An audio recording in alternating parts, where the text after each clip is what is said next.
Well, good morning and welcome to Wednesday morning, the 17th today, 17th of November. And one more time on the subject of prayer, as Jesus talks about it there in the Sermon on the Mount, Matthew chapter 6, verses 5 through 7, some instructions on praying for us. And he uses negative examples of those who don't pray as they ought to pray, too much focus on the self. So when you pray, Matthew 6, verses 5 through 7, two very short ones. I'm going to put two together. Both of them are a page or even less. One by Amy Carmichael and one by Mother Teresa. So we'll hear from some of the great women of the faith. Amy Carmichael, based on our readings here in Matthew chapter 6, verses 5 through 7. There is a way into the green wood which is not much used in these days of feverish rush. Its name in the scriptures is meditation. Let my meditation be sweet unto him. We should plow a deeper furrow if we knew more of the way. We should plow a deeper furrow if we knew more of that way. We should be quieter then, and there is nothing creative in noise. Friend, when dost thou think, asked the old Quaker after listening to a modern timetable.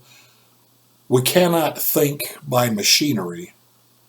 We cannot consider the lilies without giving time to the lilies.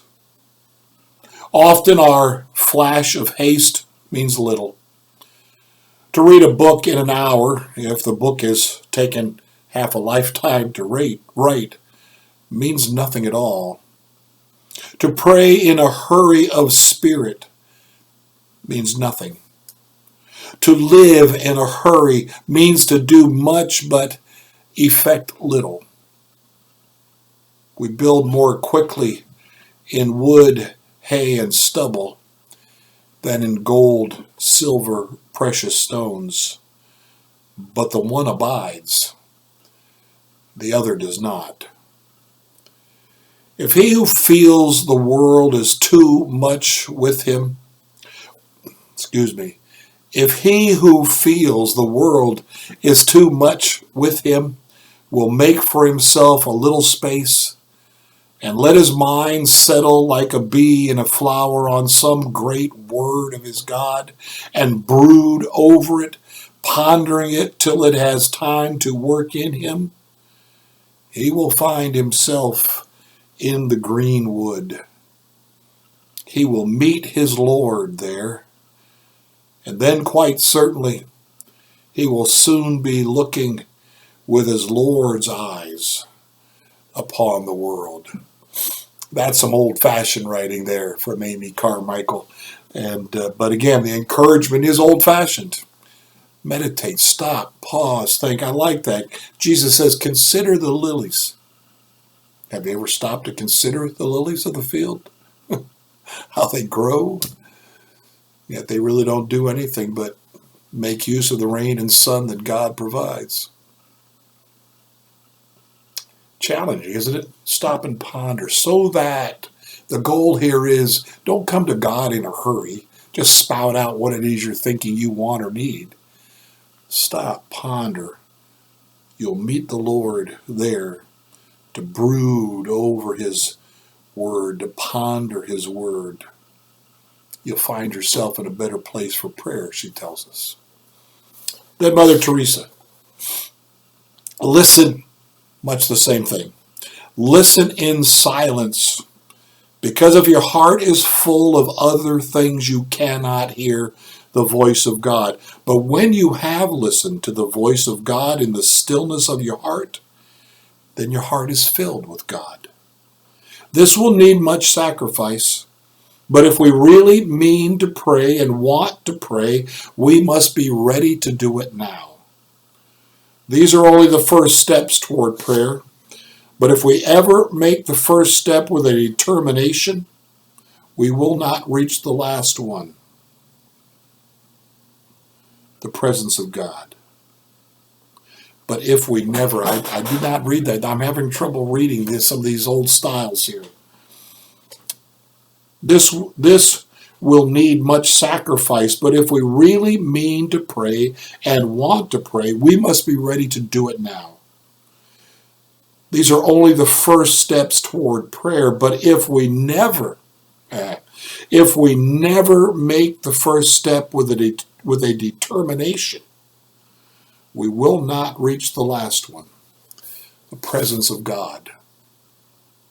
This is what we have to learn right from the beginning, to listen to the voice of God in our heart, and then in the silence of the heart, God speaks. Then from the fullness of our hearts, our mouth will have to speak. That is the connection. In the silence of the heart, God speaks, and you have to listen. Then in the fullness of your heart, because it is full of God, full of love, full of compassion, full of faith, your mouth will speak. Remember, before you speak, it is necessary to listen. And only then, from the fullness of your heart, you speak, and God listens. Wow. Deep, understandable truth, but maybe not so easy to practice. Be still and know He is God. Stop your own striving after things and just know that God is there. Know God. Let our prayers be rooted in God's word dwelling in our hearts. Let our prayers be rooted in what God has first said to us. Let's not be pompous and think that God needs to hear what we think, for we first need to hear what He thinks. Through His word, through the help of the Spirit, through other mature believers in our lives. And then let that be the place where our prayers grow. Blessings to you today. Prayer is so important. Real prayer is so important in our lives. Go back and listen to these if the Spirit moves you.